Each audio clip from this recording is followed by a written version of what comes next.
குற்ற வழக்குகள் தொடங்குற போது எந்த தன்மையோடு இருக்குதோ அதே வகையிலேயே டிராவல் ஆகும்னு சொல்லவே முடியாது. சில நேரம் நம்பவே முடியாத அளவுக்கு ட்விஸ்ட்டுகளும் இருக்கும். கும்பகோணம் பக்கத்தில் இருக்கிற திருவடைமருதூர் போலீஸுக்கு ஒரு கம்ப்ளைண்ட் வந்துச்சு. புளியம்பேட்டை புவனேஸ்வரி நகரை சேர்ந்த உதயச்சந்திரன் வேம்பு தம்பதி தான் கம்ப்ளைண்ட்டை கொடுத்தாங்க. வெளிநாட்டில் வேலை பார்த்த உதயச்சந்திரன் சொந்த ஊருக்கு வந்திருக்காரு. போன 18ஆம் தேதி அன்னைக்கு வீட்டில் இருந்தபோது சொகுசு காரில் வந்த முகமூடி கும்பல் தண்ணீர் கேட்கறது போல உள்ள நுழைஞ்சு அடித்து உதச்சி நகை செல்போன்களை பறிச்சுட்டு தப்பிச்சிட்டதா கம்ப்ளைண்ட் பண்ணியிருந்தாங்க. கேஸை எடுத்துக்கிட்ட திருவடைமருதூர் டிஎஸ்பி ஜாஃபர் சித்திக் தலைமையிலான போலீஸ் டீம் கொள்ளையடிக்கப்பட்ட மொபைல் நம்பர்களை ட்ரேஸ் பண்ணாங்க. அந்த லொகேஷன் தஞ்சாவூர் பர்மா காலனின்னு காட்டுச்சு. அங்கே வித்யான்னு ஒரு லேடியை அடையாளம் கண்டு அவங்கள அரெஸ்ட் பண்ணாங்க. அவங்க கிட்ட விசாரிச்சாங்க. அவங்க கொடுத்த இன்ஃபர்மேஷன்களை வச்சு புளியம்பேட்டையில் கொள்ளையடித்த 8 பேர் கொண்ட கும்பலை கோயம்புத்தூரில் அரெஸ்ட் பண்ணாங்க போலீஸ். கொள்ளையடித்த நகைகள் செல்போன்கள் குத்து விளக்குகளை சீஸ் பண்ணாங்க. வித்யா தான் இந்த கும்பலை அனுப்பி கொள்ளையடிச்சதுன்னு தெரிய வந்துச்சு.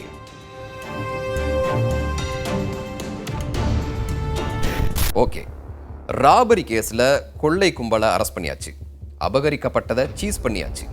கேஸ் க்ளோஸ்னு நினைக்கிறீங்களா? அதுதான் இல்லை. வித்யா அவங்க ஏற்பாடு பண்ண கொள்ளை கும்பல்னு அடுத்தடுத்த அரெஸ்ட்டுகளுக்கு பிறகுதான் கேஸே ஸ்டார்ட் ஆச்சு. ஏன்னா இந்த கேஸே வேற.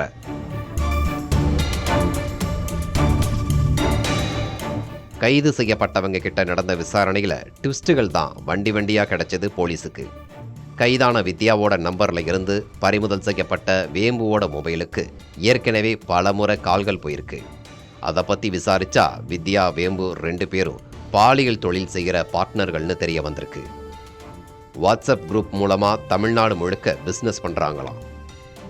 பாபநாசம் பக்கத்தில் ஒரு செல்வந்தரோட வேம்பு இருந்தபோது அதை உதயச்சந்திரன் வீடியோ எடுத்து மிரட்டி 8 லட்சம் ரூபாய் வரைக்கும் பணம் பறிச்சிருக்காங்க. தொடர்ந்து பணம் கேட்டு மிரட்டினதுனால அந்த செல்வந்தர் வித்யா கிட்ட ஹெல்ப்பை கேட்டு ஒரு பெருந்தொகை தர்றதா டீல் பேசியிருக்காரு. குறிப்பிட்ட அந்த வீடியோவை தர சொல்லி வித்யா கேட்டபோது வேம்பு மறுத்திருக்காங்க.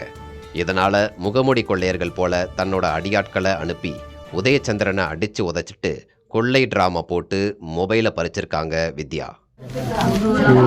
கையெல்லாம் கட்டி 6-7 தையல் போட்டிருக்காங்க வாயில. சந்தேகம் வராமல் இருக்க நகைகளையும் பொருட்களையும் பறிச்சிருக்காங்க. வேம்பு உதயச்சந்திரன் தம்பதியை கைது பண்ண ட்ரை பண்ண போது அவங்க 2 பேரும் தலைமறைவாயிட்டாங்க. ஒரு வழியா அவங்களையும் கைது பண்ணாங்க போலீஸ். வித்யா வேம்பு கூட்டணி மேல பாலியல் தொழில் தடுப்பு சட்டத்தில் கேஸை ஃபைல் பண்ணாங்க.